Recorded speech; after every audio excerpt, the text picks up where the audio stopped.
দেশের প্রান্তিক ও ক্ষুদ্র কৃষকদের সহায়তা এবং কৃষি খাতে স্বচ্ছতা আনতে কৃষক কার্ড চালু করছে বাংলাদেশ জাতীয়তাবাদী দল বিএনপি। দলটির নির্বাচনী অঙ্গীকারের অংশ হিসাবে এই উদ্যোগ নেওয়া হয়েছে, যার মাধ্যমে কৃষকদের জন্য ভর্তুকি, আর্থিক সহায়তা এবং কৃষি উপকরণ প্রাপ্তিতে সহজ করা হবে।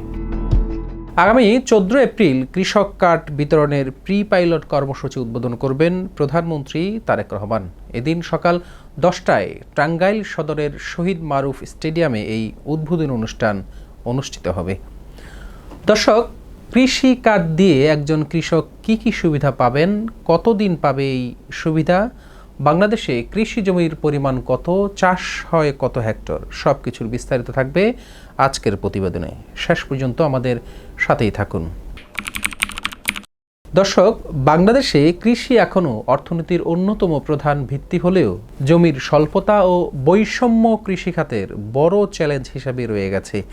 সংশ্লিষ্ট বিভিন্ন গবেষণা ও পরিসংখ্যান বিশ্লেষণে দেখা গেছে দেশে আবাদযোগ্য কৃষি জমির পরিমাণ প্রায় 8 থেকে 9 মিলিয়ন হেক্টর। বিশেষজ্ঞরা বলছেন এই জমির একটি বড় অংশ এখনও পূর্ণ উৎপাদন সক্ষমতা অনুযায়ী ব্যবহার করা সম্ভব হচ্ছে না। আধুনিক প্রযুক্তি, উন্নত বীজ ও সঠিক ব্যবস্থাপনার অভাবে এই উৎপাদনশীলতা কাঙ্ক্ষিত পর্যায়ে পৌঁছানো সম্ভব হয়নি। অন্যদিকে দেশে সরাসরি কৃষির সঙ্গে যুক্ত মানুষের সংখ্যা প্রায় 1.5 কোটিরও বেশি। মোট কর্মসংস্থানের একটি বড় অংশই এই খাতের উপর নির্ভরশীল। ফলে কৃষির যে কোনো পরিবর্তন দেশের অর্থনীতি ও গ্রামীণ জীবনের সরাসরি প্রভাব ফেলে। তবে সবচেয়ে বড় উদ্বেগের বিষয় হলো ভূমিহীন কৃষকের সংখ্যা। বিভিন্ন গবেষণা অনুযায়ী দেশের প্রায় অর্ধেকের বেশি গ্রামীণ পরিবার কোনো না কোনোভাবে ভূমিহীন বা স্বল্প জমির মালিক। এর মধ্যে প্রায় 11% পরিবার সম্পূর্ণ ভূমিহীন। এ অবস্থায় অনেক কৃষক অন্যের জমিতে বর্গা চাষ করতে বাধ্য হচ্ছেন। ধারণা করা হয় প্রায় 40% কৃষক এভাবেই অন্যের জমির উপর নির্ভরশীল। বিশেষজ্ঞদের মতে এই পরিস্থিতি মোকাবেলায় ভূমিহীন ও প্রান্তিক কৃষকদের জন্য লক্ষ্যভিত্তিক নীতি গ্রহণ করা জরুরি। সরাসরি ভর্তুকি, সহজ শর্তে ঋণ, আধুনিক প্রযুক্তির ব্যবহার এবং কৃষক নিবন্ধন ব্যবস্থার উন্নয়ন এক্ষেত্রে গুরুত্বপূর্ণ ভূমিকা রাখতে পারে।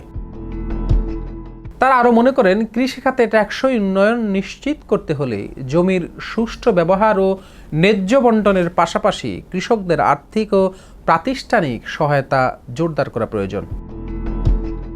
দর্শক, বাংলাদেশের সার্বিক অর্থনৈতিক এবং কৃষি অর্থনীতি বিবেচনা করে এই কার্ড চালু করতে যাচ্ছে বাংলাদেশ সরকার। তাদের নির্বাচনী ইশতেহার হিসাবে তারা এই কৃষি কার্ড প্রদান করবে। এদিকে মৎস্য প্রাণী সম্পদ প্রতিমন্ত্রী সুলতান সালাউদ্দিন টুকু জানিয়েছেন, কৃষি নির্ভর বাংলাদেশের কৃষকদের উন্নয়নে কৃষি কার্ডও একটি যুগান্তকারী পদক্ষেপ হতে পারে।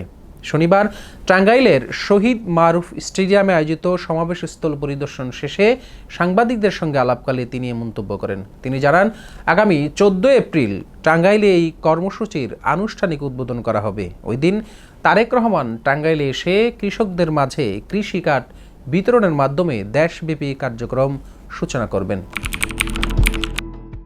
কৃষকদের জন্য প্রস্তাবিত কৃষক কার্ড চালু হলে এর মাধ্যমে বিভিন্ন ধরনের সরাসরি সুবিধা পৌঁছে দেওয়ার পরিকল্পনা করা হয়েছে।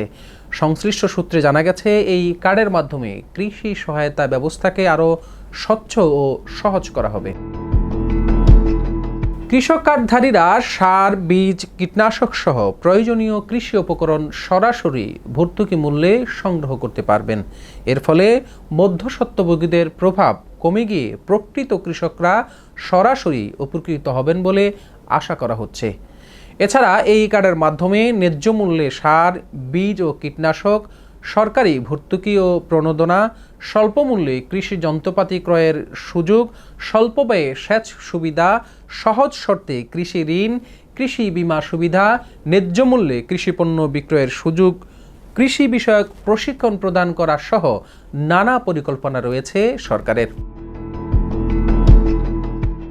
এই কর্মসূচির আওতায় শুধু ফসল উৎপাদনকারী কৃষকরাই নন, বরং প্রান্তিক ও ক্ষুদ্র কৃষক, ভূমিহীন কৃষক, মৎস্য চাষী, কৃষি খামারি, কৃষি খাতের সাথে ক্ষুদ্র উদ্যোক্তা ও ব্যবসায়ী সবাইকে অন্তর্ভুক্ত করার পরিকল্পনা করা হয়েছে। এতে কৃষি খাতের একটি বড় জনগোষ্ঠী সরাসরি সহায়তার আওতায় আসবে। প্রকৃত কৃষকদের সঠিকভাবে চিহ্নিত করতে একটি স্বচ্ছ প্রক্রিয়া অনুসরণ করা হবে বলে জানিয়েছে সরকার। প্রত্যেকটি ইউনিয়ন পরিষদে উন্মুক্ত আলোচনা ও যাচাই বাছাইয়ের মাধ্যমে একটি ডাটাবেজ তৈরি করা হবে। এই ডাটাবেজের ভিত্তিতেই রাষ্ট্রীয় সহায়তা পাওয়ার যোগ্য কৃষকদের তালিকা প্রণয়ন করা হবে। কার্ডধারী ভূমিহীন প্রান্তিক ও ক্ষুদ্র কৃষকদের জন্য ফসল উৎপাদনের সরাসরি আর্থিক অনুদান দেওয়ার পরিকল্পনা রয়েছে। ফলে উৎপাদন খরচ কমবে এবং কৃষকদের ঝুঁকি কিছুটা লাঘব হবে বলে ধারণা করা হচ্ছে। পরিকল্পনা অনুযায়ী আগামী 14 এপ্রিল থেকে দেশের 11টি উপজেলায় এই কর্মসূচি প্রাক পাইলট কার্যক্রম শুরু করার কথা রয়েছে। পরীক্ষামূলকভাবে যেসব উপজেলায় কার্যক্রম চালু করা হবে সেগুলো হলো টাঙ্গাইল সদর, পঞ্চগড় সদর, পঞ্চগড়ের বোদা উপজেলা, বগুড়ার শিবগঞ্জ, ঝিনাইদহের শৈলকুপা, পিরোজপুরের নেসারাবাদ, কক্সবাজারের টেকনাফ, কুমিল্লার আদর্শনগর, জামালপুরের ইসলামপুর, রাজবাড়ীর গোয়ালন্দ এবং মৌলভীবাজারের জুড়ি উপজেলা রয়েছে। এই প্রকল্পের অভিজ্ঞতা কাজে লাগিয়ে পরবর্তীতে সারা বাংলাদেশে এই কার্যক্রম সম্প্রসারণ করা হবে।